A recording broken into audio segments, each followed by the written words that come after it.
बिस्मिल्लाहिर्रहमानिर्रहीम अस्सलाम वालेकुम। Welcome to another episode of podcast. और आज आप देख रहे हैं कि हम रूटीन से हटके, बल्कि काफ़ी हटके आज अपने स्टूडियो से भी बाहर हैं और हमने ज़रा एम्बियंस और एनवायरनमेंट डिफरेंट किस्म का है। हमारे इस पॉडकास्ट के ऊपर आपने साइकोलॉजी के बारे में और साइकोलॉजी के डिफरेंट बिहेवियर्स के बारे में बहुत अच्छे अच्छे स्पीकर से बहुत सारी बातें सुनी है। और ह्यूमन नेचर और ह्यूमन बिहेवियर किस तरीके से काम करता है, साइकोलॉजी को समझना कितना इंपॉर्टेंट है, इसके बारे में स्पेशली साहिल अजीम साहब का और बहुत से और लोगों का आप लोगों ने बड़ी अच्छी गुफ्तगू सुन रखी है। रिसेंटली हमारे नोटिस में एक ऐसी थेरेपिस्ट का इजाफा हुआ हमारे नॉलेज के अंदर, जिनके बारे में जब स्टडी हमने शुरू की तो बहुत दिलचस्पी हमें महसूस हुई उनके पूरे कंटेंट को समझने के लिए, उनके सब्जेक्ट को समझने में। और फिर आहिस्ता आहिस्ता हमने उनको फैसला किया कि हम उनको ज़रूर पॉडकास्ट पे लेकर आएंगे ताकि और भी बहुत से लोगों का जो है उसके अंदर फ़ायदा हो। और आज हम बहुत खुशकिस्मती महसूस करें कि मैम आबिदा बानो, जो कि एक बहुत ज़बरदस्त किस्म की थेरेपिस्ट हैं, वो हमारे साथ मौजूद हैं। और जो बड़ी अमेजिंग चीज़ें अभी आपके साथ शेयर करेंगी, वो एट द एंड, जो लोग ये पॉडकास्ट देख रहे हैं, at the end of the podcast बहुत सारी अमेजिंग इनसाइट्स आपको जानने में मिलेंगी। Welcome on the podcast ma'am, क्या हाल है आपका? जी, अस्सलाम वालेकुम, बहुत शुक्रिया। Thanks for having me here. क्या टाइम है इस वक्त यूके में? क्या चल रहा है हमारे आपके यहाँ? हमारे यहाँ तकरीबन 5 बजने वाले हैं अच्छा, शाम। 5 बज रहे हैं, आपकी अफ्तारी होने वाली है। हम अफ्तारी वगैरह से फ्री हो गए, तरावी से फ्री हो गए, यहाँ पे बैठे हुए हैं, रिलैक्स हैं। लेकिन बस आपको कुछ पूरी इजाज़त है, अगर आप रोज़ादार के सामने कुछ खाना चाहें तो। नाइस ऑफ यू जी। फैमिली कॉन्स्टलेशन थेरेपी, बेसिकली यही यही नाम है ना इसका, जो आपने पूरा प्रोसेस हमें बताया और सिखाया, और बहुत सारी चीज़ें हमने वीडियोस भी देखी इसके बारे में। अगर आप शुरू में थोड़ा सा एक ओवरव्यू दे पाएँ, एक तरह बता दें कि ये क्या चीज़ है और अचानक से इसका बहुत सारा लोग इंटरेस्ट ले रहे हैं, इसका प्लीज़ थोड़ा तारुफ करवाइएगा। जी, असल में इसका मैं अगर मोटे-मोटे लफ्ज़ों में कहूँ, जी। तो आपने आज तक ये तो सुना ना कि शक्लें और मिज़ाज नस्ल दर नस्ल मुंतकिल होते हैं। बिल्कुल। बात को तो एक आम फर्द भी जानता है। लेकिन अब साइंस ने ये साबित किया है कि आप इनहेरिट करते हैं नस्ल दर नस्ल जो ट्रॉमा, हादसात और बड़े वाक़यात हुए होते हैं। और एक हम्म। आम फर्द अगर बहुत मेहनत कर रहा है ज़िंदगी में और फिर भी वो आगे नहीं बढ़ पा रहा, तो आप समझें कि हम सब एक दरख्त के फल की तरह है ना, हम सब किसी दरख्त के ऊपर लगे हुए हैं, हमारा खानदान एक पहचान है। हम्म। अगर जड़ों में कोई कभी भी मसला होगा, तो उसका असर फल पे आएगा। बिल्कुल। तो इस थेरेपी ने असल में यही इल्म दुनिया के सामने मुतारफ करवाया है कि आप जड़ों पे काम करें, तो फल का बाकी शाखें, दरख्त, पत्ते सब कुछ खुद ब खुद सेहतमंद हो जाएगा। यही इस पूरे की बुनियाद है। यानी यूँ समझे जो हमारा दीन कहता है कि हलाल और हराम, नेकी और बदी, नस्ल दर नस्ल मुंतकिल होते हैं, आपके मौत हम्म। के साथ सब कुछ खत्म नहीं हो जाता। ये इस बेसिकली इसमें इस चीज़ की रियलाइजेशन और अवेयरनेस है कि आपके साथ जो भी वाक़यात पेश आ रहे हैं, ये सिर्फ आप ही का कसूर नहीं है, या फिर आप भी इसके ज़िम्मेदार नहीं हैं, और ये जो जो कुछ हो रहा है इसका सिलसिला जो है वो आपकी पिछली नस्लों से चल रहा है, और जो अभी आपके साथ हो रहा है ये आइंदा नस्लों तक भी ट्रैवल करेगा। बेसिकली ये इसका क्रक्स है, सादा अल्फाज में। बिल्कुल। हाँ, एक हम इस पे बात करेंगे कि एक आम फ़र्द इसको सुनते ही फ़ौरन परेशान हो जाता है कि मैंने गलत नहीं किया तो मुझे क्यों सज़ा मिल रही है। हम्म। इस चीज़ पे हम गहराई से जायज़ा लेंगे कि ऐसा क्यों है। सही है। और ये जो थेरेपी, आई थिंक इसका अभी पाकिस्तान के अंदर तो बिल्कुल भी इसका मैंने नाम नहीं सुना कहीं पे भी। ऐसे कोई मुस्तनद डॉक्टर्स नहीं है, कोई थेरेपिस्ट नहीं है, कोई सेशन इसके नहीं हो रहे हैं। ये कहाँ से इसका ओरिजिन है, ये किस तरीके से शुरू हुई है, ज़्यादा थोड़ा इसके बारे में? जी, बिल्कुल। बर्ट हेलिंगर इसका बानी है। इल्म ये पहले से मौजूद था लेकिन बिखरी-बिखरी बुनियादों पे था। बर्ट हेलिंगर बज़ाते खुद बड़ा शरीफ़ुन नफ्स और मिलनसार एक पादरी रहा पूरी ज़िंदगी। वो कम्युनिटी सर्विस देता रहा, लोगों के मसाइल सुनना, और उसका मतलब एक मज़हबी ताल्लुक भी था, खुदा की पहचान, उस तरह से भी उसके अंदर एक रूहानियत भी थी। लेकिन क्या हुआ कि रिटायरमेंट के उम्र में आके जब उसने मुख्तलिफ सफ़र किए, मुख्तलिफ लोगों से इंटरेक्ट किए, बिलख़ुसूस मुझे वो इलाके का नाम याद नहीं है, थोड़ा मुश्किल है, आप इस किताबों में पढ़ सकते हैं, जहाँ से उसको इस इल्म की सुध-बुध मिली। बिखरा-बिखरा था तो उसने बाकायदा इसको एक स्ट्रक्चर दिया, इसका एक नाम हम्म। रखा, इसका ट्रेनिंग बाकायदा एक इदारा कायम किया, और अभी हाल में उसका इंतकाल हुआ है। और अब इत्तेफ़ाक ये हुआ है, हुस्न इत्तेफ़ाक के तुर्की नेटफ्लिक्स ने इस पे पूरा ड्रामा लॉन्च किया इस थेरेपी पे। अच्छा। तो उसके बाद ये थेरेपी यूरोप और बाकी दुनिया में, यानी 1970 की दहाइयों में अगर वो 20% लोग जानते थे, तो उस ड्रामे के बाद मैं समझती हूँ कि 70% 80% अब इसकी अच्छा, अवेयरनेस। मतलब ये सडन राइज हम देख रहे हैं, ये नेटफ्लिक्स पे जो ड्रामा आया उसके बाद से लोगों ने इस तरफ रुझान शुरू किया है। जी, जी, बिल्कुल। Okay, okay, that's very interesting. तो आपका थोड़ा अगर अगर थोड़ा अपना तारुफ करवा दें before going into the detail discussion, कि आप का इस तरफ किस तरह आना हुआ? जी, अल्हम्दुलिल्लाह 5 बच्चों की फुल टाइम माँ हूँ। एक घर की ज़िम्मेदारियाँ मेरे ऊपर। अम, लेकिन अहमद फुज़ान, हर एक की ज़िंदगी में आप देखोगे कोई ना कोई ऐसा टर्न आता है कि जो सबब बनता है कि आप एक सीढ़ी और ऊपर चढ़ें। वो बिल्कुल। हज़रत मूसा और हिज़र ने की किसी के कश्ती में सुराख हुआ, लेकिन वो एक सीढ़ी बना आगे जाने के लिए। तो मेरी भी ज़िंदगी में ऐसा हुआ कि अल्लाह ताला ने मुझे बेटी से नवाज़ा और उसको एक बहुत ही पेचीदा बीमारी हो गई। मेटाबॉलिक डिसऑर्डर था, मगर इतनी अनोखी वो बीमारी थी कि उसका कोई इलाज मौजूद नहीं था, और हम्म। यहाँ की स्पेशलिस्ट ने उसे देखा, और वो बच्ची जो है, अगरचे डॉक्टर्स ने कहा कि वो 5-6 साल ही ज़िंदा रहेगी, लेकिन अल्लाह ताला ने उसको 11 साल की ज़िंदगी दी। तो माशाल्लाह। उसकी ज़िंदगी बहुत तकलीफ़ थी, बहुत उस बच्ची ने उसमें सब्र बहुत था, लेकिन इसमें ये कि आपका जिस्म का कोई भी हिस्सा, दिमाग का वो हिस्सा जो जिस्म कंट्रोल करता है, वो मुअत्तल हो जाता है। तो आप कुछ भी नहीं कर सकते। सिवाय इसके कि आपका दिमाग काम करता है, लेकिन आज़ा नहीं। अब हम्म। उसकी वफ़ात के बाद मेरी दूसरी बच्ची को जब ये बीमारी डायग्नोज़ हुई, तो मैंने अज़्म किया कि मैं ठीक है, मैं मेडिकल प्रोफ़ेशनल नहीं हूँ, मैं अपनी उस बेटी की मदद नहीं कर सकी, लेकिन एक माँ की आप तड़प और बेचैनी समझे कि मैं हाथ पे हाथ रख के बैठ के ये नहीं सोच सकती थी कि चूँकि मैं हम्म। डॉक्टर नहीं हूँ, तो मैं कुछ ना करूँ। मेरे अच्छा, आपने अंदर आपने बताया कि आपकी दूसरी बेटी को भी सेम बीमारी फिर होगी? ओ। ये मेरे लिए ना, समझ लो कि मैं जैसे फ्रीज़ हो गई थी। सोचो कि मैं 3 माह तक ना अपने होशो-हवास में नहीं रही थी, हम्म। क्योंकि मेरे लिए एक बहुत बड़ा सदमा था। पर मुझे लगा कि अब मैं ऐसे नहीं करूँगी, कि मैं डॉक्टर तो बन नहीं सकती थी ना। तो मैंने हम्म। सोचा मैं ऐसी तमाम ज़राए वसाइल ढूँढूँगी जिससे मैं, क्योंकि डॉक्टर्स ये मना नहीं करते कि आप अपने बच्चे के साथ कोई मसाज कर रहे हैं या अल्टरनेटिव जो भी कर रहे हैं, एज़ लॉन्ग एज़ कि आप उसके जिस्म में अद्वियात नहीं दे रहे उनकी इजाज़त के बगैर। हम्म। फिर मैंने ये थेरेपी की दुनिया में जब आई, तो आपको ये जानकर हैरत होगी, और मेरे लिए ये बहुत ही, मुझे बताते हुए खुशी होती है। देखिए, मैं दावा नहीं कर रही कि मैं सबके बच्चों के लिए ये ठीक हम्म। कर देगी हूँ, लेकिन कहाँ ये कि मेरी वो बच्ची, जिसने इतनी ये जानलेवा और मोहलिक बीमारी है कि उसने उसकी जान ले ली, और वो एक नॉर्मल ज़िंदगी नहीं गुज़ार सकती थी। डॉक्टर्स ने कहा था कि ये भी ऐसी ही होगी, ना ही खा नहीं सकेगी, बोल नहीं सकेगी, चल नहीं सकेगी, हाथ नहीं इस्तेमाल करेगी, मुँह नहीं इस्तेमाल करेगी, खुराक से ये साँस लेगी, खुराक से इसके पेट में नाली से पेट में खुराक जाएगी जैसे दूसरी थी।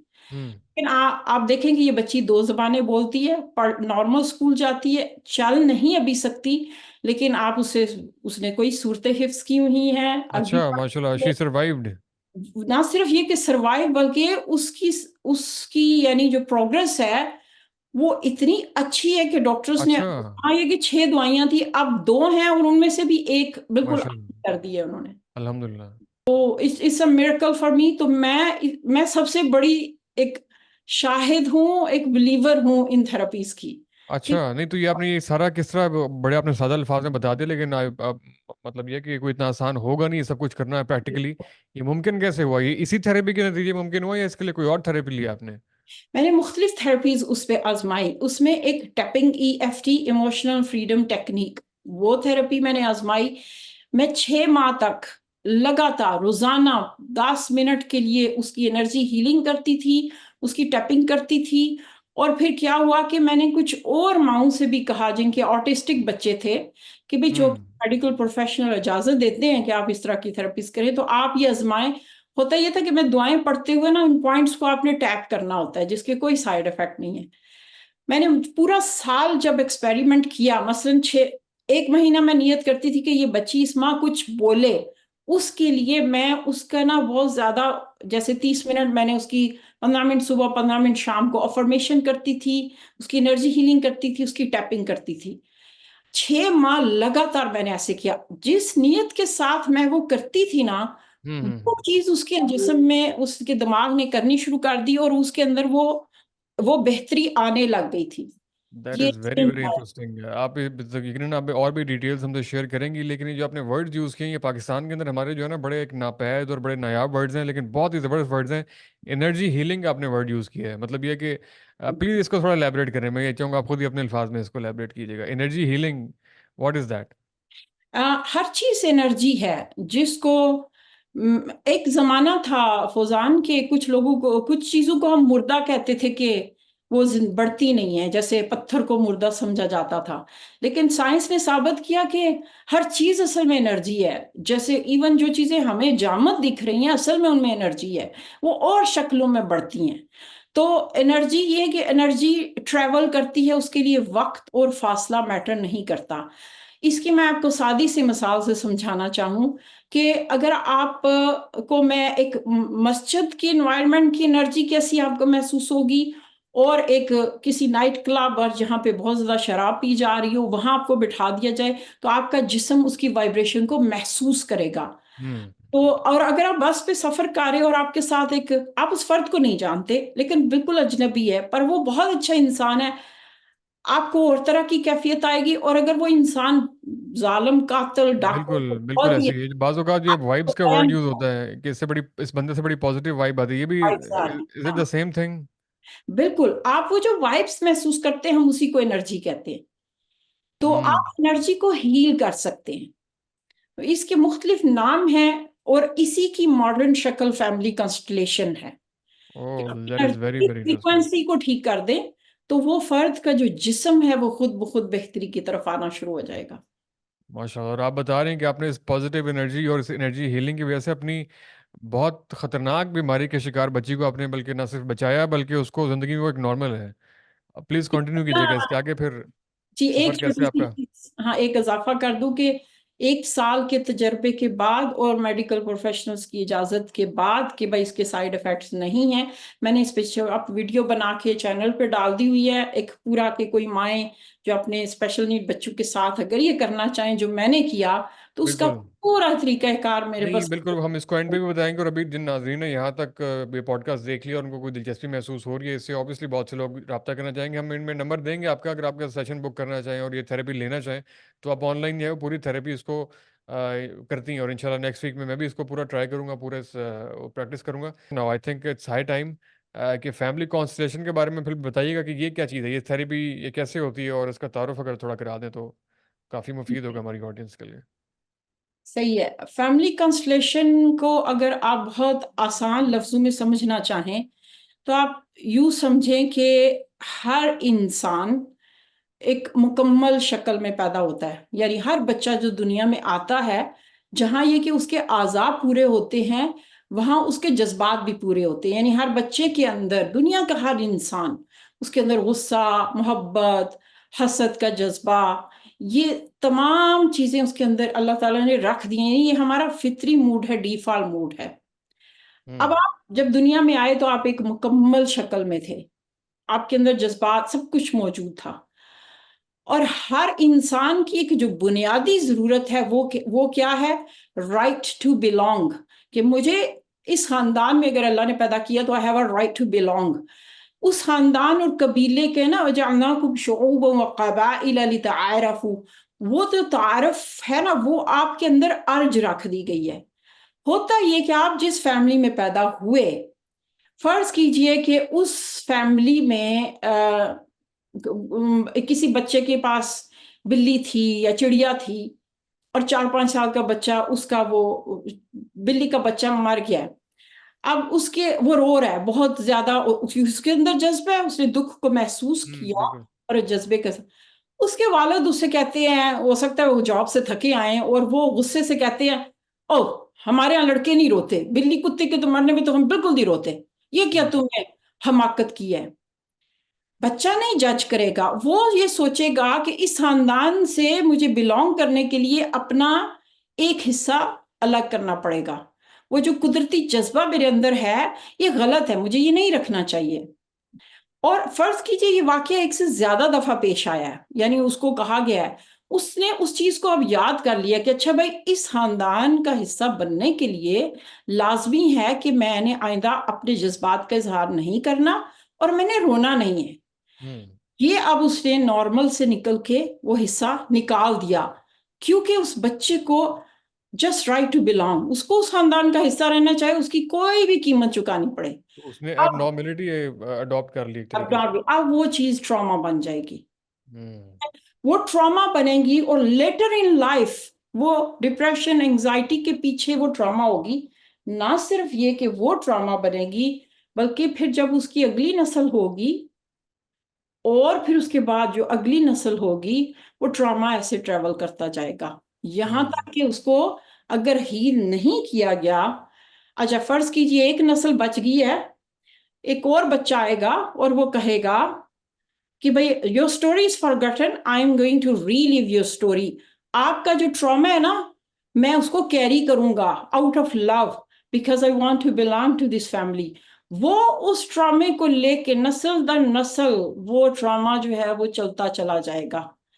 और इसी बात को हाल ही में जो DNA research I, brain association of, मेरा ख्याल है ऑस्ट्रेलिया की यूनिवर्सिटी है, जिसमें ये रिसर्च इकट्ठी की गई कि कुछ चूहे थे जिनके बच्चों को पैदा होते ही माओ से अलग किया गया सिर्फ 2 घंटे के लिए, अच्छा। शुरू में ही। अब उन वो जो जो चूहे, फिर लेटर ऑन उनमें डिप्रेशन ज्यादा हुआ और उनकी 3 नस्लों तक वो जो डीएनए की कोडिंग थी वो बदलती चली गई, तीसरी नस्ल तक वही डिप्रेशन पॉस हम्म। ऑन होता चला गया। ये सिर्फ उस एक तजर्बे का था। फिर जाहिर है उन्होंने मुख्तलिफ जज्बात कि भाई आपको किसी एक कोई एक ट्रॉमा पैदा किया गया और ये देखा गया कि ये इसके असरात कहाँ तक हैं। इसी तरह हॉलोकॉस्ट पे किया गया, उनकी तीसरी नस्ल का तजिया किया गया। और हम अपनी थेरेपी में हिजरत पाकिस्तान से जो खानदान लोग जो लोग मुतासर हुए हैं, हमारे पास जो केसेस आते हैं हम उसमें ये जायजा लेते हैं। तो पाकिस्तान हिजरत में जो लोग मुतासर हुए थे, अब उनकी तीसरी नस्ल पाकिस्तान में आ रही है। हम्म। हम उस ट्रॉमा के असरात आज भी महसूस करते हैं। अच्छा। इंडिया पाकिस्तान के लोगों को पार्टीशन के वक्त जो ट्रॉमाज हुए थे वो अभी तक आप उसके असरात और इम्पैक्ट देख रहे होते हैं। बिल्कुल, बहुत गहरे असरात हैं। हमारे पास कई ऐसे केसेस आए हैं कि जहां पे जिसके पीछे, यानी उस बच्चे के साथ मसला नहीं है। हमारे हम्म। पास वालिदैन आते हैं, हमारे बच्चे का ये बिहेवियर प्रॉब्लम है, हमें समझ नहीं आ रही है, हमने सारे मेडिकल प्रोफेशनल्स को दिखाया है। हम्म। तो फिर जाहिर है हम मेडिकल प्रोफेशन, हम कोई मेडिसिन की एडवाइस नहीं देते, लेकिन हम ये कहते हैं कि हो सकता है ये बच्चे का बिहेवियर, बच्चे की एनर्जी ना हो, ये वो कैरी कर रहा है, पीछे से कहीं लेकर आ रहा है। अच्छा, यहाँ पे इंटरेस्टिंग मुझे अपने कई दोस्तों की बातें कुछ याद आ रही हैं जो कहते हैं कि यार पता नहीं मुझे क्या हुआ है, मुझे कोई वाकया भी नहीं हुआ, सब कुछ ठीक है, लेकिन मैं बड़ा लो फील कर रहा हूँ, बड़ा मैं उदास फील कर रहा हूँ। उसको बहुत से लोग बहुत कुछ तजवीज़ करते हैं कि यार फलां जगह बैठो, फलां जगह चलते हैं, ये करते हैं, वो करते हैं। लेकिन वो एक अजीब सा लो फील कर रहा होता है, उदास होता है। उसकी भी वन ऑफ द रीज़न ये भी हो सकती है कि वो किसी माजी के ट्रॉमे या उसका भी पिछली जनरेशन का कोई इशू चल रहा है। बिल्कुल। और ये जानना कि आप, फर्ज कीजिए कि आप, सुनने वाले सारे ये कहते हैं, परेशान ना हो जाएं कि भाई हम सारे फिर क्या ट्रॉमास कैरी कर रहे हैं। हाँ तो हाँ। मैं आपको एक आसान सा तरीका बता देती हूँ। ये मेरे पास कुछ फिगर्स हैं। ये क्या रखा है आपने सामने? ये फर्ज कीजिए समझाने के लिए, जी क्योंकि जी जी। फैमिली कंस्टलेशन ऐसे काम करती है। फर्ज कीजिए कि ये आपके बुजुर्ग हैं, ठीक है, ये आपके वालदैन हो गए। आप जब जिंदगी में आते हैं ना तो ऐसे होता है कि आपके वालिदात, आपके वालदैन और फिर आप आगे आते हैं। इसको हम सही। कहते हैं ऑर्डर ऑफ लव, यानी एक दरिया है जिसमें आप, जिंदगी ऐसे मुंतकिल हो रही है। हम्म। ठीक है? अब आपको याद होगा ना कि वो एक हदीस का मफहूम है कि जो शख्स चाहता है उसकी उम्र से तो रिस्क में बरकत हो, वो सिला रहमी करे।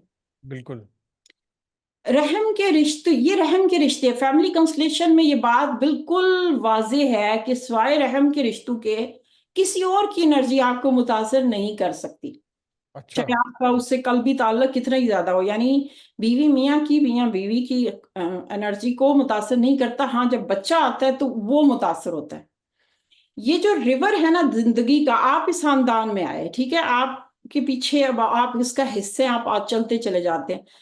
समझ लें कि आपके साथ ना 3 रस्सियां बंधी हुई हैं जो यहाँ से हैं, जिसको हम कहेंगे माल, अम, उम्र, सेहत, रिस्क। ये तीन सही। रस्सियां आपकी यहाँ से बंधी हुई हैं। उन रस्सियों में गिरा लग जाती है, इसको हम कहते हैं एंटेंगलमेंट। एंटेंगलमेंट। एंटेंगलमेंट ये हम टर्म इस्तेमाल करते हैं फैमिली कंस्टलेशन में। इसकी मिसाल देती हूँ। फर्ज कीजिए कि किसी की तीसरी नस्ल पीछे या चौथी नस्ल पीछे, ये जो आबाओ अजदाद है ना, इनमें से कोई फर्द था जिसके माली हालात बहुत ही नामसाइद थे और उसको पैसा कमाने के लिए बहुत मुशक्कत उठानी पड़ी, यहाँ तक कि उसका बिलीफ बन गया कि ਇਹ ਪੈਸਾ ਕਮਾਉਣਾ ਸਾਡੇ ਵਾਸ ਦੀ ਗੱਲ ਨਹੀਂ ਹੈ, ਪੈਸਾ हम्म। ਕਮਾਉਣਾ बड़ा ही औखा है, बड़े खुआर होना अच्छा, मतलब गुर्बत पैदा। भी ट्रैवल करती है नस्लों में। ये जो मनी बिलीफ्स है ना, इसको हम कहते हैं लिमिटिंग बिलीफ। वो एक बंदे ने अपना लिए, ठीक है, वो उसका ओह। ट्रॉमा बन गया। जब उसकी अगली नस्ल आई, यानी वो जब उसके आगे से नस्ल आई, अब वो ट्रॉमा जो है ना, जो मनी का लिमिटिंग बिलीफ्स थे, वो आगे गया। अब वो फिर यहां गया। अब जब ये ट्रॉमा, ये आज का जो लड़का है, वो तो बहुत मेहनतकार है, उसके पास सलाहियत है, वसाइल हैं, वो सब कुछ कर रहा है। लेकिन बात ये कि वो जो एंटेंगलमेंट है ना, जो पीछे से रस्सी आ रही है, वो घिरा लगी हुई है, वो एक गुंजलक है। वो जब तक गुंजलक नहीं खुलेगी ना, वो आगे नहीं जा सकता, क्योंकि आप अच्छा। खानदान से कट के कुछ नहीं है। हम्म। तो ये मनी लिमिटेशन बिलीफ से यहाँ बहुत से लोग हैं, हर दूसरे बंदे के जो है वो, हम बहुत से लोगों को देखते हैं बेचारे मेहनत भी कर रहे हैं, बड़ा पितामरी भी कर रहे हैं, हर चीज़ उनकी ठीक है, रिस्क हलाल भी है। तो I think that can be one of the reason जो आप बता रही हैं। बिल्कुल ऐसा ही है। और हर फर्द जो है ना, अब देखें, यहां से वो सवाल उठता है ना कि भाई लिमिटिंग बिलीफ तो उनका था, तो मैं क्यों जी जी जी। इसकी सजा पा रहा हूं। और इस इसी का ताल्लुक बहुत सारी बीमारियों से, बहुत सारी चीजों से है। अब इसका आसान जवाब यही है जो, जवाब भी और इसका हल भी प्लीज जरूर बताइएगा कि वो फिर अब किस तरीके से डीलिंग कर सकता है, अपनी जान छुड़वा सकता है इस मनी जो बिलीफ है, मनी लिमिटिंग बिलीफ। जी बिल्कुल। पहली चीज तो ये कि जैसे कहा ना कि जो जड़ में है वो दरख्त की शाखों को असर देगा, ये कानून कुदरत है। और एक लिहाज से देखा जाए ना, तो ये अल्लाह का बहुत बड़ा एहसान है कि ये जो अमाल है वो आगे जाते हैं। क्यों, इसकी मैं आपको वजह बताती हूँ। फर्ज कीजिए कि यहाँ पे कोई फर्द है ना, बाजुकात ये फर्द अपनी नस्ल के लिए बहुत हो सकता है गलत तरीकों से पैसा कमाना चाहे, किसी का हक मारे। हम्म। लेकिन जैसे ही इस फर्द को पता चलता है ना कि भाई मेरे मरते साथ ये सब खत्म नहीं हो जाएगा, अगर तो एक बंदे को पता होता ना, मैं मर गया तो अच्छा चलो हाँ। अगली नस्लें ऐश करेंगी क्योंकि सिर्फ मुझे अजाब होगा, मेरे बच्चे तो चलो कम से कम अच्छी जिंदगी गुजारेंगे। क्योंकि हमारा ईमान है कि नहीं, अगर मैं किसी का हक मार रही हूँ, बहुत गलत तरीकों से ला रही हूँ, तो मेरा ईमान है कि हराम नस्लों को खराब करता है। और इसका हमने कई बार अपनी जिंदगियों में मुशाहदा भी किया है। बिल्कुल बिल्कुल क्या बिल्कुल। ये आपको रोक देता है? बहुत सारे लोग हराम से क्यों रुक जाते हैं? उनको पता है कि बच्चों पे ये चीज आएगी। हत्ता कि आप मतलब किसी काफिर मुशरिक जानवर तक के साथ भी अगर बिला वजह जुल्म ज्यादती करेंगे, तो वो नस्लों तक चलेगी। हमने हम्म। कई ऐसे केसेस किए कि जहां पे कुछ जनरेशन्स पीछे किसी ने किसी का कत्ल किया था। जैसे अभी हमने हाल ही में केस किया जहां एक औरत के 3 बच्चों को कत्ल किया गया। अब उसके असरात इस तरह अगली नस्ल में आ रहे हैं कि हम ये कहते हैं कि उनकी बॉडी फ्रीज हो गई है, they can not move forward, यानी उनको अगली नस्लों को फालज होगा, they can not move forward, क्योंकि वो they are holding on to that trauma जो हम्म। उनसे बिगर देन देम। अब जब तक वो ट्रॉमा ही नहीं होता, वो आगे नहीं जा सकते ना। उनमें से हर एक को जिस्मानी तौर पे बीमारियां होंगी। अब बात यह है कि जब बुराई ट्रेवल कर रही है, इसी तरह अच्छाई भी करती है। जैसे सूरह कहफ में आपने वो सुना ना, काना अबूहुमा सालिहा, कि उनका वालिद एक अच्छा इंसान था, तो उन बच्चों के खजाने के ऊपर दीवार बनवाने का इंतजाम अल्लाह ने किया। तो इससे उलमा ये हमें कहते हैं कि जब आप खुद नेक होते हैं तो अल्लाह ताला आपकी औलाद के साथ अच्छा करता है। यानी जब एक शख्स बहुत हमेशा तकवे के साथ चल रहा है, हलाल का ख्याल रख रहा है, जहां तक उसका बस चलता है, अच्छाई कर रहा है, तो उसकी औलाद उसका फल खाती है, ये भी हमने देखा। तो ये हम्म। दोनों सूरतें हैं, अच्छाई ट्रेवल करती है, बुराई भी करती है। तो इस तरह से जो पिछली नस्ल की अमाल है वो अगली नस्ल को अच्छाई बुराई दोनों सूरतों में कर रही है। अब सवाल ये पैदा होता है कि ये फर्द इसकी जद में आ रहा है, अच्छाई में भी आ रहा है, बुराई में भी आ रहा है। अब आप ये कह रहे थे कि हल पे बात करें। जी बिल्कुल। पहली मतलब चीज जिस तो, अगर आपकी गुफ्तगू के नतीजे में किसी बंदे को पता लग गया कि उसके साथ जो प्रॉब्लम्स आ रहे हैं, उसमें उसके कसूर से ज़्यादा शायद ये जो उसके साथ हालात पेश आए हैं वो उसका भी कोई अमल दखल है, तो वो डीलिंग करने का तरीका क्या है?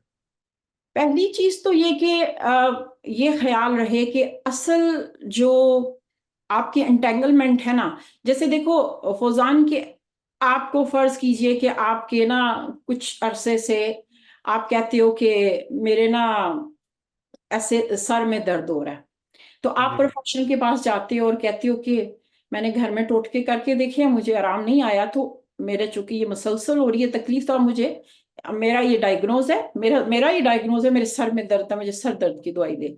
लेकिन वो जो माहिर है ना, वो आपका तो मुआयना करके कहता है कि नहीं, आपके ना असल में मैदे में मसला चल रहा है, जिसकी एसिडिटी से सर दर्द पैदा हो रहा है। आपको ना मैं मैदे की दवाई दूंगा, उसके नतीजे में पैदा होने वाली अलामात खुद ही ठीक हो जाएंगी। अब हम्म। आपके पास दो रास्ते हैं, या तो आप उस माहिर से बहस शुरू कर दो, नहीं मेरा डायग्नोज ठीक है, आपका सही। डायग्नोज गलत है। तो पहली चीज तो ये माननी पड़ेगी कि आप खुद माहिर नहीं हो सकते ना। हम्म। तो इसलिए मेरी गुफ्तगू सुन के हर कोई खुद से डायग्नोज ना करे कि भाई हमारा हर मसला, कि भी हम तो पीछे के ही बोझ उठाए हुए हैं।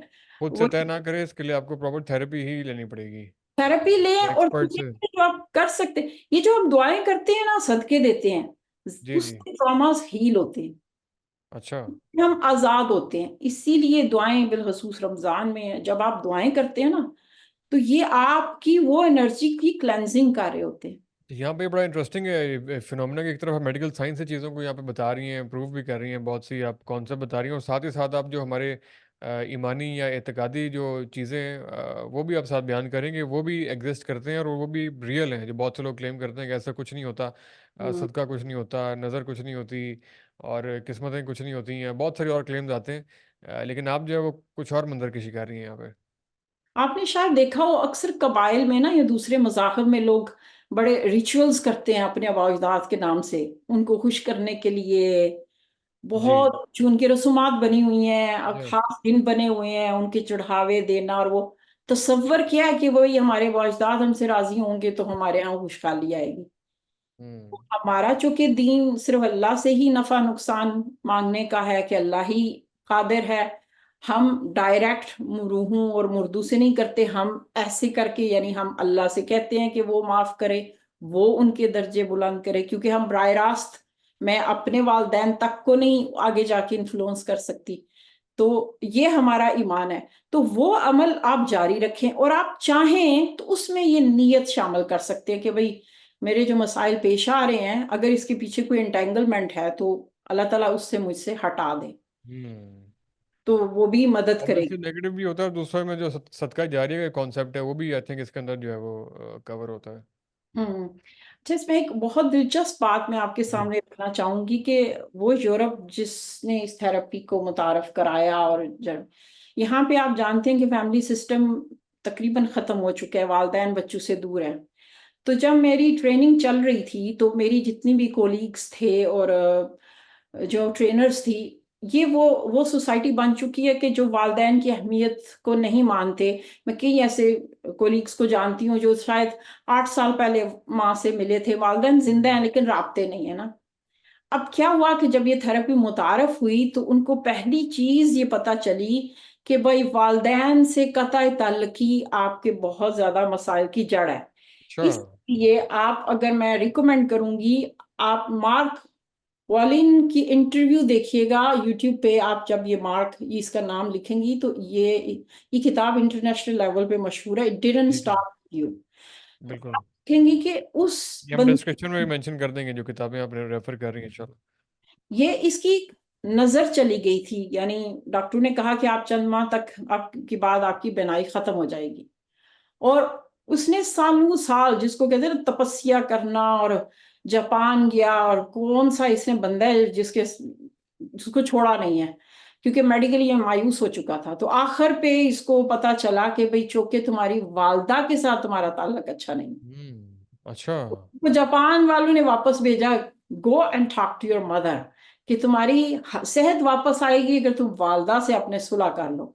और वो आया, और उसने फिर जाहिर है इस पूरी कहानी लिखी है इस किताब पे, और बाकायदा अब वो बहुत बड़ा स्पीकर बन चुका है इंटरनेशनल इससे लेवल। मुझे अपनी इस्लामिक हिस्ट्री भी कुछ वाकयात याद आ रहे हैं कि जो वो मतलब ये कि कोई काम पेंडिंग था और वो कहा गया था कि जब सबसे पहले जाके वालदा से अपनी माजरत करो, उनसे माफ़ी मांगो, उसके बाद जो है ये गालबन किसी शख्स की रूह नहीं कब्ज़ होती। बहरहाल ये बड़ा हैरान कुन, बड़ा इंसाइटफुल है कि ये चीज़ें जो है वो इस तरीके से जो है वो साइड ठीक रेगुलेट हो होती गई हैं। थी ना वालदा से सुलह के बाद। सही सही। लेकिन यहाँ ये क्लियर कर दूं कि देखिए, हमारे पाकिस्तान में बाज दफा एक इंतहा पे चले जाते हैं हम, कि हो सकता है यहाँ पे आप मुझसे इत्तेफाक करो ना करो, लेकिन हम हमारा दीन इंतहाओं का कायल नहीं है। हमारे यहाँ वालदैन वाकई वो भी गलत हो सकते हैं, वो अब्यूसिव भी होते हैं। मेरे पास ऐसे भी केसेस आए हैं कि जहाँ बच्चा दीन पे चलना चाह रहा है और वालदैन खुश नहीं है।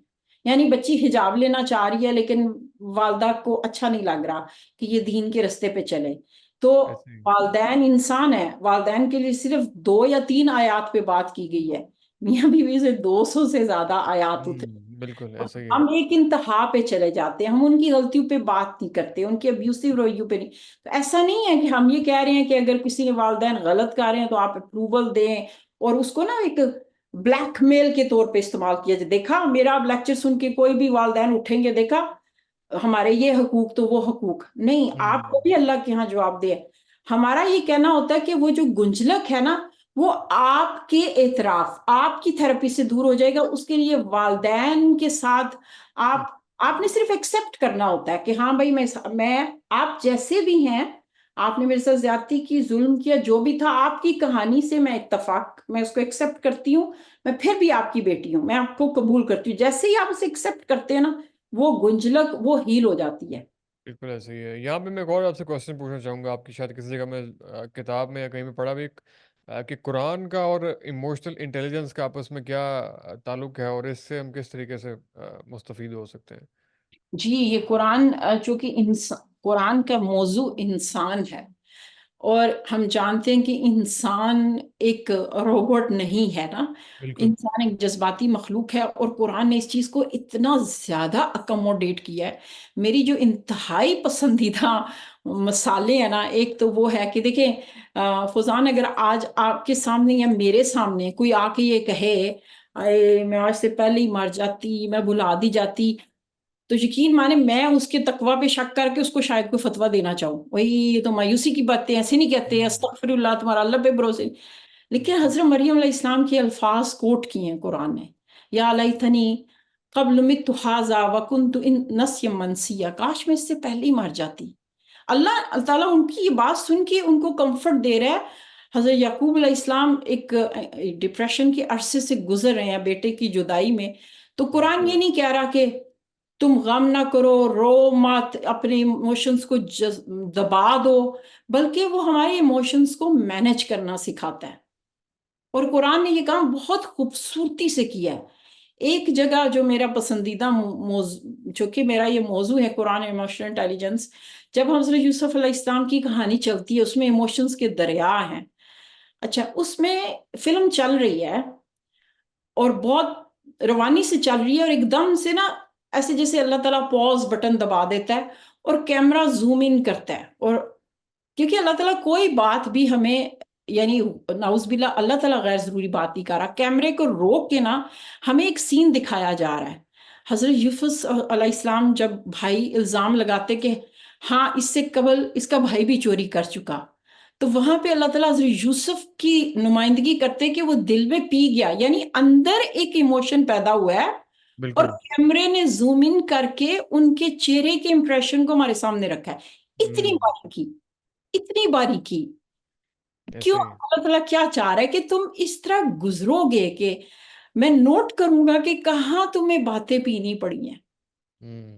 So it's so beautiful the way Quran explained and spoken about emotions, और बहुत गहराई से कुरान ने इससे बात की है।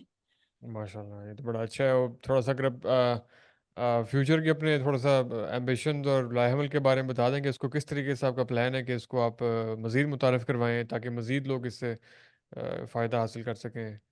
जी, ज़रूर। मैं अल्हम्दुलिल्लाह इस वक़्त ईएफटी एडवांस प्रैक्टिशनर हूँ, और एनर्जी हीलिंग क्वालिफाइड थेरेपिस्ट हूँ, और फैमिली कंसल्टेशन फैसिलिटेटर हूँ। चूँकि ये थेरेपीज़ बहुत ही महँगी हैं, ये इतराफ़ करना पड़ेगा।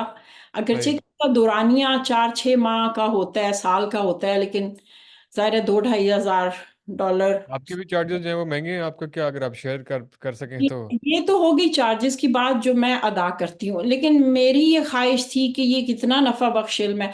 अच्छा, एक छोटी सी बात और शेयर कर दूं कि जी जी। जब चूंकि मेरा कुरान से बचपन से ताल्लुक है, अल्हम्दुलिल्लाह उलमा की नस्ल में से हूँ, तो उनकी कुरान की मिशन को मैंने जारी रखा है। होता ये कि माशाल्लाह। जब भी आप कुरान के जरिए लोगों से मिलते हैं, लोग आप पे भरोसा करते हैं, तो लोग मेरे पास अपने मसाइल मुझसे बयान करते थे, तो मैं करती थी कि अल्लाह ताला मुझे कोई ऐसे जराए सिखा, ऐसे अलूम दे कि मैं इनकी मसले सुन के इनकी कुछ कर सकूं ना।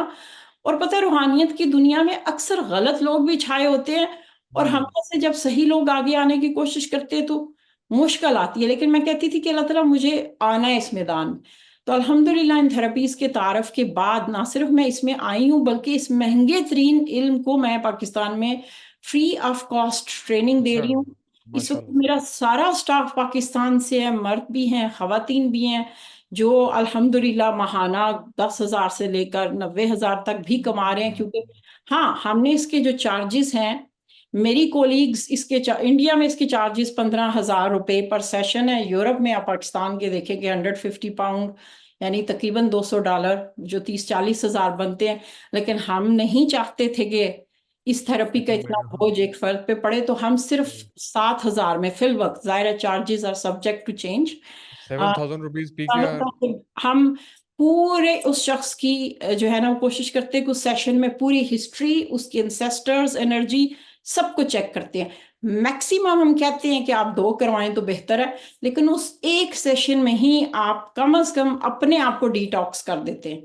हम्म। तो ये हमारे अपनी फिल्म। अपनी एनर्जी चेक करवाएं, इसका क्या मतलब है? मतलब किसी की एनर्जी मतलब चेक करने के बाद उसको क्या पता लगेगा कि ये मेरी एनर्जी पॉजिटिव है, नेगेटिव है, या क्या उसको किस चीज़ की अवेयरनेस आएगी? यानी जब हम फैमिली कंसल्टेशन थेरेपी करते हैं, पहली चीज तो ये कि कोई जैसे हमारे पास वालदैन आते हैं, तो हमारे पास वो बच्चों की करवाते हैं, बीवियां आती हैं तो वो हस्बैंड्स की कराती हैं, यानी उस फर्द का हमारे पास आना जरूरी नहीं है। इसलिए ये सोच के परेशान ना हो जाइएगा कि फलाना बंदा तो मानेगा नहीं, तो हम उसकी कैसे थेरेपी करवाएं। हम्म।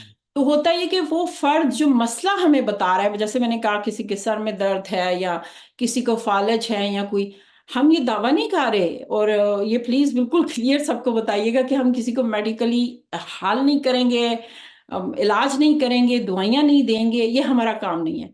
हम ये हम्म। चेक करेंगे कि ये सिर्फ जिस्मानी बीमारी है, या ये एनर्जी, जैसे मैंने कहा था ना कि अगली नस्लें उस ट्रॉमा को कैरी कर रही हैं आउट ऑफ लव। हमारा ये काम है ये देखना ये एनर्जी इसकी अपनी है, या वाकई इसने पीछे से कहीं से ली कैरी है किया। और उसको रीलिव कर रहे हैं। ये हम उसमें चेक हम्म। करके सेशन में, अगर ये पीछे से आई है, इस ट्रॉमा को हम हील करते हैं।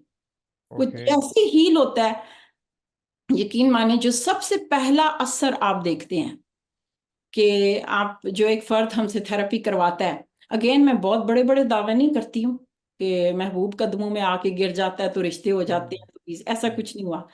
एक जो पहली चेंज आती है वो ये कि जब आपके सारी वो, इसको एंटेंगलमेंट खुलते हैं ना, तो इस थेरेपी, ये बिल्कुल बीज की तरह है। 1 दिन से लेके 11 माह तक, यानी बीज लगता है, कोम्पल दरख्त पौधा बनता है। इसलिए जो लोग मुझसे दूसरे दिन फोन करके कहते हैं कि सानू तो उनको कोई फर्क फर्क नहीं नहीं पड़ा, पड़ा, हाँ हाँ। तो उनको हम कहते हैं सब्र करें। पहला असर ये होता है कि आप ये नोट करेंगे कि आपको ना लोग आपकी तरफ मुतवज्जो ज्यादा होने शुरू हो जाते हैं, हत्ता कि अच्छा। जानवर भी। आप नोट कीजिएगा, इस थेरेपी के बाद आप नोट करेंगे कि बिल्ली कुत्ते भी गुजरे होंगे ना, वो आपकी तरफ ओ। मुतवज्जो होते हैं। रियली? हाँ, ऐसा ही है। आप बस पे सफर करेंगे ना, आप हैरान होंगे कि ऐसा क्यों है कि मैं जिधर भी गुजरा लोग हूं, सबने मुझे मुस्कुरा के देखा है। टेंशन ज्यादा मिलना शुरू हो जाएगी। आपकी ना, क्योंकि आपके वाइब्रेशन इतनी पॉजिटिव होती है कि आपके इर्द गिर्द जितनी पॉजिटिव वाइब्रेशन है ना, आप उसको एक किस्म का हिलाते हैं और आप उससे कनेक्ट होते हैं। ये तजर्बा, यानी कुछ लोग नोट करते कुछ नहीं करते, लेकिन ये तकरीबन सबके साथ होता है। ये आपने बहुत इंटरेस्टिंग बात बताई है कि आपकी जो फैमिली कॉन्स्टिट्यूशन की जो थेरेपी है, ये लेने के बाद आपके अंदर एक ऐसी पॉजिटिव एनर्जी डेवलप होगी कि आपको न सिर्फ इंसान बल्कि जानवर भी बहुत अट्रैक्ट और वो अटेंशन देंगे आपको, और लोग जो है वो बहुत, ये आप कहना चाह रही हैं कि बड़ा ये आपकी, और बिल्कुल। पॉजिटिवली अट्रैक्ट होंगे ऑब्वियसली, बड़ा मतलब है कि अटेंशन उनकी ज़्यादा हो जाएगी पहले से, बिल्कुल। पॉजिटिव वाइब स्प्रेडर बन जाएंगे आप। एक मेरे पास लड़का आया था, वो इंडिया से था, अक्सर गैर मुस्लिम भी आते हैं हमारे पास। तो उसने मुझसे अपना केस कराया। वो कहता था, दीदी मैं इतनी मेहनत करता हूँ, वो भी आप ही के मैदान का था ना। और वाकई एवरीथिंग पॉसिबल, उसने जो मुझे अपनी स्टोरी सुनाई, इट ब्रेक माय हार्ट। वाकई बड़े वो कारण कहते हैं कि मुझे रिजेक्शन बहुत ज्यादा मिलती है, हर इदारे हर जगह, एक जैसे like it's like a dead and, मैं आगे नहीं बढ़ पा रहा। हमने उसकी थेरेपी की, तो उसकी एनर्जी से साफ जो समझ आया कि उसकी जो दादी हैं वो, उसने बहुत ज्यादा ना सिर्फ ये कि हिजरत की थी, हिजरत इस तरह की थी कि वो इंडिया ही के अंदर, पाकिस्तान बनने से कबल वो किसी और मुल्क से समुद्री रास्ते से हिजरत करके आई थी।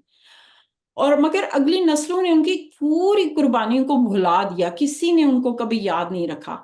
हमने उनसे हम्म। कहा था कि ठीक है आप अपने मजहब के मुताबिक, लेकिन उनको एक्नॉलेज करो, कुछ नहीं कर सकते उनके नाम का कार्ड लिखो, उनको उनके बारे में, क्योंकि आज तुम जो कुछ हो उनकी वजह से, उनको एक्नॉलेज करना जरूरी है। तो तकरीबन कुछ हफ्तों बाद उसका मुझे बड़ा लंबा मैसेज आया। कहता है मैं किसी छोटी कोई साबन ही की कंपनी थी इश्तहार बनाने के लिए, तो तकरीबन 100 लोगों की लाइन लगी हुई थी। तो मैं भी खड़ा हो गया ये उम्मीद लेके कि मेरे साथ आज वही होना है। कहते हैं फॉर सम रीजन मैं बहुत पीछे था, तो जो बंदा इंटरव्यू कर रहा था वो वहां से उठ के आया और वो लाइन में मेरे से आके बातें करने लग गया और मुझे निकाल के ले गया। और कहते हैं उसी वक्त मुझे मिल गई। कहते हैं मेरे पास सलाहियत तो थी, सब कुछ था, और कहते हैं कि मुझे उसी वक्त वो मिल गई। कहते हैं मेरे लिए मतलब अनबिलीवेबल ये तजर्बा था। और फिर उसके वाकई काम जो है ना उसमें। नहीं, वाकई सरप्राइजिंग है ये। अगर थोड़ा सा मजीद एलेबरेट आप कर पाएंगे, ये जो आपने कहा कि उसकी मरहुमा दादी जी। को उन्होंने भुला दिया था, आपने कहा कि उनको आप याद करें, उनके नाम का पौधा लगाएं, उनको एक्नॉलेज करें। हम्म। मतलब अपने बुजुर्गों को और मरहुमीन को याद करना भी बहुत, मतलब अपनी एक उसकी अलग से एक सिग्निफिकेंस है। असल में जैसे कहा ना, पाकिस्तान हिजरत में फर्ज कीजिए, जैसे हमने कुछ ऐसे केसेस देखे, जैसे किसी की फुप्पो थी, वो गांव में हमला किया है हिंदुओं ने, सिखों जी। ने, तो वो भागे हैं, तो वो पाँव के नीचे आके वो शहीद हो गई। ना उनकी तदफीन हुई, ना उनकी किसी ने कहानी सुनी। यानी ये पार्टीशन और हिजरत के अलावा भी बहुत सारे मसाइल हो सकते हैं, जो कि मतलब बिल्कुल। ऑब्वियसली आपकी पिछली। हाँ। अब क्या है कि जब इतने ट्रॉमेटिक हादसात होंगे, चाहे उसका ताल्लुक हिजरत से है, हिजरत कहीं भी हो सकती है, मुल्क मुल्क से, शहर शहर से, हिजरत में बहुत मसाइल होते हैं, बहुत चैलेंजेस होते हैं। लोग गांव से उठ के शहर जाते हैं, ठीक है, अपनी अगली नस्लों की बेहतरी के लिए। और और कुछ लोग यूरोप उठ के आते हैं। अब देखिए उनकी बड़ी दर्दनाक कहानी है। बिल्कुल। तो हॉलीवुड और बॉलीवुड उस पे फिल्में बना रही है, इतनी उनकी मतलब जिंदा दास्तानें हैं। तो अगली नस्लों को चाहिए ना, चलो वो तो लड़का गैर मुस्लिम था तो उसको अपने तरीके से दादी को याद करना था। हम बहरहाल ये कहते हैं कि आपने इस फर्द के नाम का सदका देना है और उसके लिए दुआ कर देनी है, वो उसकी एनर्जी को हील कर देगा। आप उसको क्या। और एक और बहुत अहम बात, कोई भी अबॉर्शन, किसी का मिसकैरेज हो जाना, किसी बहन भाई का पैदा होते वो वफात पा जाना, या अचानक मौत, ये भी पूरे खानदान का जो एनर्जी सिस्टम है ना उसको बहुत बुरी तरह मुतासर करता है। उस बच्चे की, यानी हर केस में जब हम क्लाइंट से इंटरव्यू लेते हैं, तो ये सवाल हम लाजमी पूछते हैं कि आपकी बहन भाइयों में से किसी की वफात, आपका मिसकैरेज, आपकी वालदा के कोई मिसकैरेजेस हुए हुए हों, ये बात भी बहुत अहम है। उस बच्चे को, उस रूह को एक्नॉलेज करना बहुत जरूरी है, जिसको आपके खानदान में भेजा गया था। इससे भी हम्म। बहुत सारे मसाइल खुद ही खत्म होना शुरू हो जाते हैं। अच्छा, ये सब कुछ बहुत ज़्यादा है। इसके बाद तो मेरा बड़ा यकीन पुख्ता हो गया, मैं आपकी थेरेपी ज़रूर लूँगा। बल्कि मेरा कोई दिल कर रहा है कि मैं भी कुछ बातें आपसे शेयर करूँ, अपने कुछ ट्रॉमास आपको बताऊँ। और ऑब्वियसली बंदे को कुछ चीज़ें समझ नहीं आ रही होती हैं, ऐसे वाक़यात ऑब्वियसली होते हैं बंदे के साथ। लेकिन खैर, आपका बहुत बहुत शुक्रिया आपके वक्त का। आखिर में अगर आप मुख्तरन को थोड़ा तरीका बता पाएँ कि किस तरीके से आपको कांटेक्ट कर सकते हैं अगर ये कोई थेरेपी लेना चाहें। ऑब्वियसली यूके में तो अभी जो हमें लोग देख रहे हैं, हमारी ज़्यादा ऑडियंस पाकिस्तान, इंडिया, दुबई से मोस्टली लोग आपको आपको देख रहे होंगे। तो वो किस तरीके से सेशन बुक कर सकते हैं, आपके साथ थोड़ी डिटेल्स शेयर कर दें। जी बिल्कुल, हमारा अपॉइंटमेंट का सिस्टम मौजूद है। अमूमन हम हफ्ते बाद की अपॉइंटमेंट दे देते हैं। यानी इस हफ्ते मैं अपॉइंटमेंट्स लूंगी, वो अगले की होंगी, जो अगले हफ्ते आएंगी वो। तो चूंकि ये काम मैं एज अ हॉबी करती हूँ, मेरे पे जिम्मेदारियां हैं, एक स्पेशल नीड बच्ची है, तो और अल्हम्दुलिल्लाह कि इसकी इनकम से मैं अपने गांव में बहुत कुछ कर पाई हूँ। मेरे गांव में कोई डॉक्टर नहीं है फुजाना अभी भी इस दौर में। ओह! कौन सा तो गाँव है आपका? हम गुजरात के गांव में रहते हैं। अच्छा, गांव गुजरात में।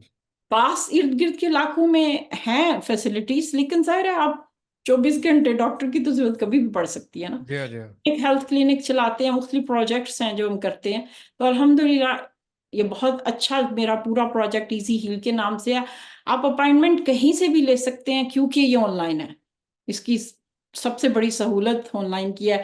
हमारे क्लाइंट्स पूरी दुनिया से होते हैं। आप सोचे कि अभी इस महीने हमने इराक से भी देखा है, बेल्जियम से एक क्लाइंट को देखा है, स्वीडन, ऑस्ट्रेलिया।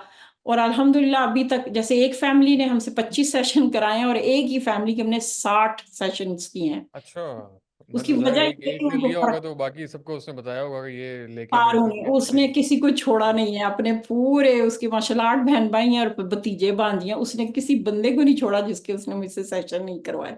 तो ये word hmm, of mouth is such a powerful tool for us. लेकिन अब वक्त एग्ज़ैक्टली। आ गया था कि आप जैसे लोगों की मदद से मैं ये चाहती हूँ ये नहीं, नफा बिल्कुल, बख्शे बिल्कुल।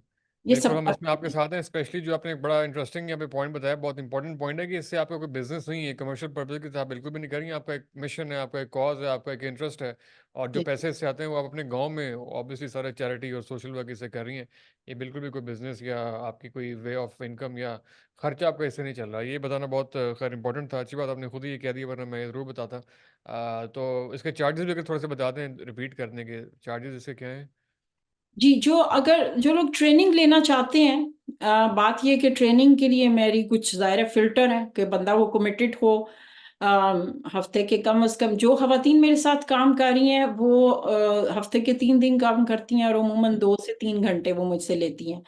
और जो ट्रेनिंग लोग ले रहे हैं उनको मैं हफ्ते के 2 घंटे देती हूँ। हाँ, उनकी असल चीज़ कमिटमेंट होती है। बहुत सारे लोग जोश में आते हैं, लेवल वन हाँ, करते हैं और फिर गायब हो जाते हैं ना। तो सही। अगर मैं आपसे चार्ज नहीं ले रही तो फिर कम से कम आप कुछ तो फिर आप रखें ना कि भाई आप कहें कि हाँ मैं कमिटमेंट शो करनी पड़ेगी। ख़ैर ये तो आपने वो ट्रेनिंग का बताया अभी, ख़ैर थेरेपी का हम आपसे पूछ रहे थेरेपी, थे थेरेपी हाँ, वो 7,000 पर सेशन है as we speak.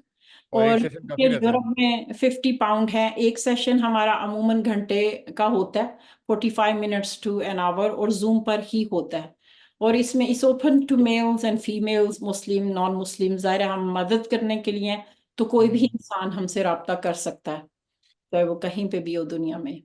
That is so amazing. Thank you so much ma'am आपदा बानो। इंशाल्लाह उम्मीद है कि हमारा ये सेशन बहुत से लोगों के लिए, हमारे अपने लिए, आपके लिए, सबके लिए मुफ़ीद होगा और इंशाल्लाह हम इसको ज़रूर आपसे आपसे लेंगे भी और लोगों को रिकमेंड भी करेंगे। So thank you so much आपके वक़्त का। और आपको मैं एडमायर करना चाहूंगी कि अगरचे कि आपका तारफ मेरे लिए हालिया ही है, लेकिन I am so proud of you. पता है क्यों? इसलिए कि आप उम्र के इस हिस्से में जिस मकाम पे पहुंचे हो ना, देखो आपकी कहानी आप जानते हो और अब जानते हो, लेकिन मुझे जो आउटकम दिख रहा है ना कि जिस तरह पाकिस्तान में रह के आप भी चाहते तो बस हालात का गिला करते, ठीक है, हुँ, और ये कहते कि इस माशरे में कुछ नहीं हो सकता। तो आप जैसे नौजवान लड़के ना दूसरों के लिए ना सिर्फ ये कि आप लोग कुछ अचीव करते हो, बल्कि आप एक उम्मीद बांटते हो। आप हाँ जी, दूसरों हाँ के जी। लिए रोशनी का किरण हो, और यकीन मानो मुझे इतनी खुशी होती है ना कि हुँ। आई विश के आप एक रोल मॉडल बन सको कि जिससे बाकी बच्चे भी उठे कि बस you can do it. Thank you so much. Thank you so nine of you. Thank you so much आपके इस वर्ड्स का, इन काइंड वर्ड्स का। मैम आपदा बानो साइनिंग ऑफ। आप में से किसी को भी किसी की बात से कोई इख्तिलाफ हो, कोई अच्छी लगी हो, बुरी लगी, कमेंट सेक्शन में ज़रूर बताएं और हम गेस्ट रिकमेंडेशन ले रहे हैं, हमें ज़रूर बताते रहें। और थेरेपी के लिए हम सारा कॉन्टैक्ट डिटेल्स डिस्क्रिप्शन में दे देंगे, उससे आप ज़रूर रब्ता भी करें। कोई भी क्यूरी हो आप हमसे भी पूछ सकते हैं, हमारे इंस्टाग्राम पेज के ऊपर, फेसबुक पेज के ऊपर, तमाम जगह पे हम लोग मौजूद हैं। अगले हफ्ते इंशाल्लाह आपसे फिर मुलाकात होगी। अल्लाह हाफ़िज़।